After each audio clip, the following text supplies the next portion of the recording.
Hi guys, welcome back to our time series example. We've discussed our basic approach to and motivation behind looking at time series data, and so now we're going to kind of jump in a little bit. There are still going to be plenty of steps that will need considerable explanation throughout this process, so we're going to basically work through this data right here with this time code over here and eventually get to a reasonable forecast for the year 2015.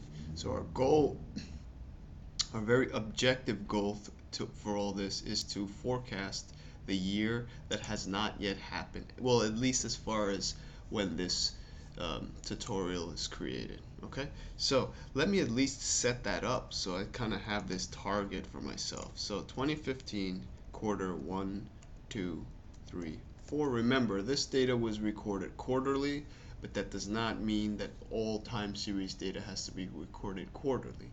We can have daily, weekly, monthly, semi-annually, annual, and so forth. So we're just looking at an example of quarterly, which is a nice balance between the very granular daily kind of data and the much more kind of coarse semi-annual or annual data. Okay, so I chose a quarterly example. All right, so one of the first things I want to do in the kind of a general in my tactical approach to applying a classical multiplicative model is I like to add a column, if I don't have one already, the very beginning, called T. And what all T is, it's don't confuse this with what we'll eventually call the trend component. This is not the trend component. This lowercase t is simply a generic time code, and I typically start mine at 1 and just basically go down. It's just a count of how many time periods I have, and I'm going to go ahead and pull that all the way to the end of my data. And I wanted that to actually increase. I think I have to hold down Control for that to happen. Yes. So just maybe you type 1 and 2, and then you can drag that down holding the Control button and grabbing it from the bottom right hand corner, so you don't have to type all the way down. So notice all this is just telling me 1, 2, 3, so I can say, hey, time period 1, I know that means, in this example, that means 2011 quarter 1. Time period 7, let's say, means 2012 quarter 3, and so on and so forth. I also just took this a little bit beyond the data that I have because I want to kind of set up my target here. These are the time periods that I eventually would love to have forecasts for. It's kind of the goal of what I'm doing in this whole topic. Okay. What else can I say before we jump in further? So symbolically we can say y, and then we can use a subscript t now, and this t is this guy over here. So I can kind of identify any one of these guys over here by saying, by specifying the time period now that I've created this column. So I could say time period 1, right? Y1 is 4.8. Let's take 12. Y12 is 7.8. Okay? So I can kind of, this gives me a formulaic way of referencing my time series values. Okay? And now I can with this subscript, I know exactly which one I'm talking about. And so one last time, let us look at the classical multiplicative model. We had y equals s, and in order that we look at these does not matter. This is multiplication after all, right? Times t, capital T, this is the trend component, this is the seasonal component, times what we always have to deal with when we deal with real life examples, the irregular component. Okay, so we talked about these in some length in the first video of this series, this being part 2 of that series. Now what I'm going to do, there was also the cyclical component, right? But we're not looking at that here, so we're getting closer to our specific example. I'm going to add a subscript, t, to all these. And so now I can say, if I specify what time period I'm talking about, let's say y2, I could say 4.1 is made up of 3 parts. I'm going to decompose this number, in all these of course, but I'm just picking on y2 for my example, for this example. 4.1 can be decomposed into these 3 parts. And once I can decompose it, I can understand each part and then put them all back together once I've understood them. The point of separating them is because there's a lot of things going on in these time series. There are these up and down cycles. There is this long-term trend, and so we need to kind of look at it in kind of in an iterative, piecemeal approach. Okay, so hence the multiple components here. And of course, the irregular component, as you'll see, will kind of disappear for us by averaging out. Okay. All right. So let us begin.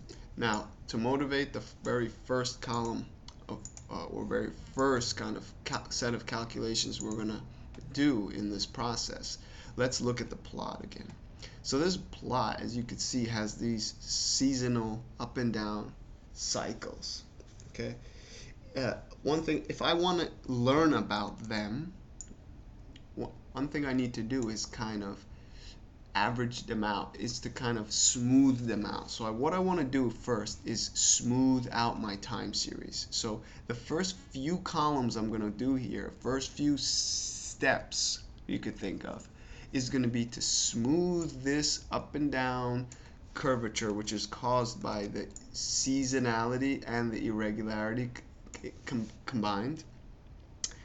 And so kind of make these peaks drop a little and make these valleys rise. So like the biblical raise the valleys and flatten the mountains, something like this, right? That's what I'm after. So to do that, there's a couple things I could use. I could use exponential smoothing, but I'm going to elect to use something called moving average, and I'm going to abbreviate moving average with MA.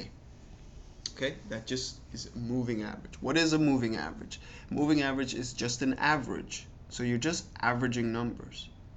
But that average moves through time. So the best way to see this is actually with an example. So first thing you need to even begin is you need to specify a length. Okay, so something we will call capital L. This is an integer that specifies the length of the moving average, the number of periods that are going to be in each of those averages that will move. So for quarterly data, typically we set this to 4, because if there is a seasonal up and down cycle like we're seeing repeating here every year, that tends to last the year, and in a year with quarterly data we have 4 periods, so we set L to 4. It's a nice default kind of choice for the length of our moving average. If we had monthly data which exhibited seasonality, we would use an L of 12. That would be a nice choice. Okay, weekly you were talking about 7 perhaps. Okay, because every week we'd probably see a cycle repeating itself. Okay, but for quarterly, for us, we're going to use a length of 4. So I'm going to use the notation MA for moving average, and then in the parentheses I'm going to put the length that we're going to use. So L is going to be 4. Okay. So what is a moving average of length 4? Well, we're going to smooth this out. Remember, that's the goal here.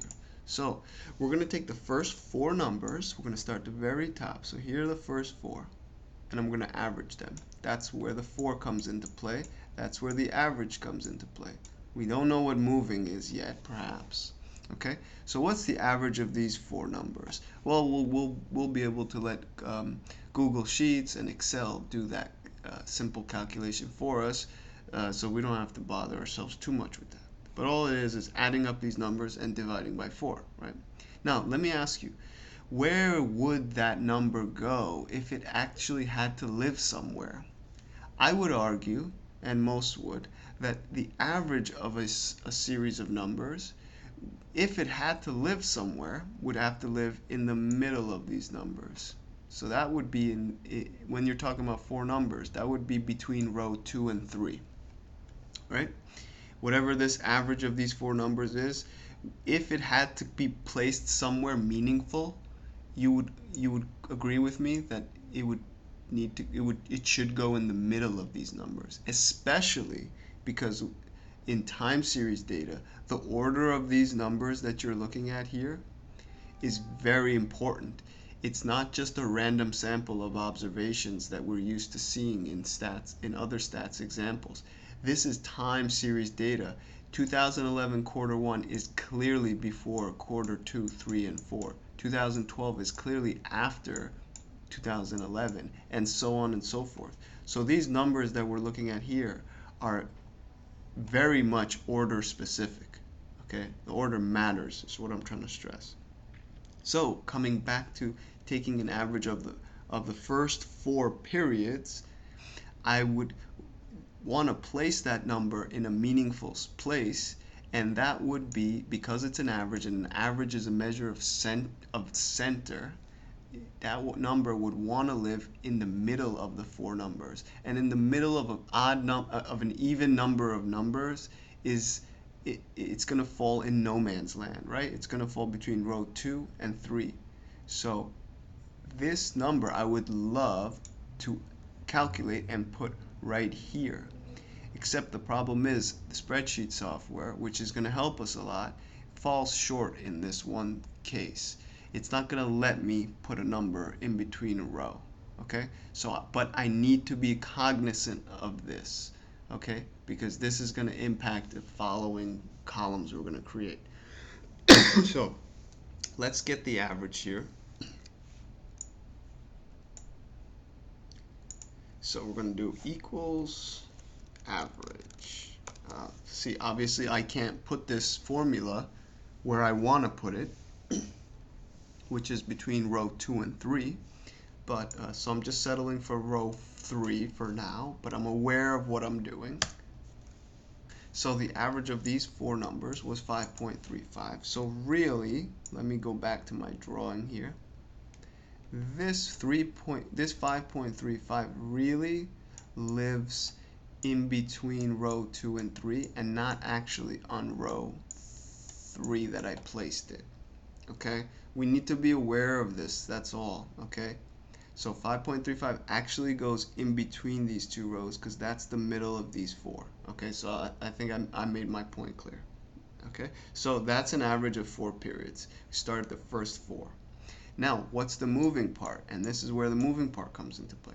Once I got the average of the first 4 numbers, I move down one number and I average the next 4 numbers. Okay, not just dropping the previous and then adding one new one. Okay, so the average of the next 4 numbers would go in between rows 3 and 4. So again, in the middle of rows.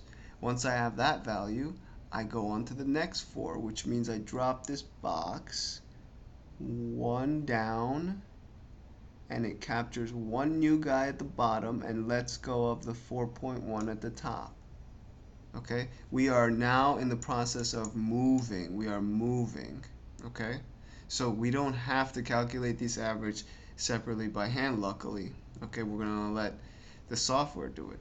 But we're going to go until we reach the last 4 numbers, and then we're going to stop. We're going to be careful not to go beyond where there is only 3 numbers. Okay, so let's drag this formula down. And sometimes I drag it too far, and then I just check the last one. and I make sure, yeah, you see I'm making sure that there's 4 numbers and that it's the last 4, so I know I'm done with this column. Okay. So we could format a bit. Let me just keep this kind of tidy. Okay, so there is our moving average of 4 periods. Okay, so we're in the process of smoothing. Okay, now the next column I'm going to create is going to solve the problem of the numbers falling in between rows. Okay, so once again, this 5.35 actually should be living between rows 2 and 3. I should say period 2 and 3. Okay, so it should actually be living here, not where it is, and the reason for that is clearly because of the limitation of the software. So in order to fix this, I need to center this column. So my next column I'm going to create here is going to be called centered moving average. All it is trying to do is to get these guys back into their appropriate rows, into their appropriate periods. To do this, I will illustrate with the first 2, and then we'll kind of just extrapolate that forward. So once again, this 5.35 lives here. The next 4 numbers were these guys, and the average of those 4 lived between row 3 and 4. That was 5.6. So if I have 2 numbers that live between rows, if I average those 2, that average will be between those 2 between rows, which is back into a row. So the average of these 2 will actually fall back into row 3 where it should properly go. Okay? So again, this is an important point that a lot of people get hung up on. So fast forward that if you get this. If you don't, pause, watch over. I'm going to do it one more time by hand. I'm going to average these 4 guys. That's 5.35, and that's where 5.35 actually lives, between rows, because it's the average of 4 numbers. The middle average is the middle measurement of the middle, so it should go in the middle of those 4 numbers. That's why it's falling into this no man's land. The next 4 numbers, average I think was 5.6. I just erased it so you could see more clearly. The average of the next 4 will fall between periods 3 and 4, which again is between rows. So here's 5.60. Okay, and this goes on and on and on. So this entire column that we had just had values for were all numbers that were in between rows. So we need to make this column over here called centered moving average, which is going to center these guys back into their a proper home. So let me just show you how it's done with the first 2, and then you can extrapolate. So these 2 are in between their rows. If I average these 2 guys, whatever number I get should be placed between them, because it's a measure of their center, and between row 2.5, period 2.5, right? That's what I mean. And period 3.5 is dead center between that is 3. And so that whatever this number is will fall into a proper home, and that will be time period 3. Okay, so 5.35 plus 5.6 divided by 2 goes here, and it actually lives in the proper place. And we'll do that for the rest of this column, and then we will call this centered moving average, and we'll move on from this issue that we had. Okay, so let me just do this again. Equals average, and I'm going to average the first 4, and then I'm going to move this down. We just did this, I'm just catching back up.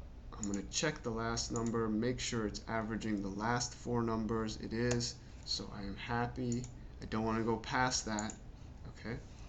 Next, I'm going to create this centered moving average, and it's also going to be of period 4. Okay. Let me just write it like this. This is more customary. Okay. All this is going to do is average. So a centered moving average is going to always be a moving average of 2 periods on the previous moving average. So I'm going to make sure I start in the right spot, so I know that I went through the reasoning why the average of these two numbers will fall into row 3, period 3. So I'm in period 3. That's where I'm going to start my formula. So equals average, and I'm going to highlight these two. So centered moving average will always be of 2 periods. Okay, so you can think of the centered moving average as a moving average of 2 periods on the original moving average that you did. Okay, and its goal is to simply get those values centered into the proper rows. Okay, so being very careful here that I did this formula in the right row, then I just drag this down. I drag it down and then I just check the last number, make sure I'm not averaging a blank cell, which I am. So this guy is I went too far. I delete that. I am good to go. Okay, I spend considerable time thinking and being careful that I got these guys in the right places. By right place, I mean in the right rows, because now they're connected to these time periods I'm drawing lines to. So you don't want to just do this anywhere. Okay. Once I've done this, I've effectively smoothed out the data. If I were to actually draw this line on top of this plot, you would see something a lot less bumpy up and down than the original time series data. I have smoothed things out, quote unquote. Okay? Now that I've smoothed them out, I can focus on extracting the seasonal component. Okay, so that's going to be my next step, and I'm going to do a part 3 where I'm going to now focus on extracting the seasonality, that capital S that we've been talking about. Okay, so be sure to continue watching this example.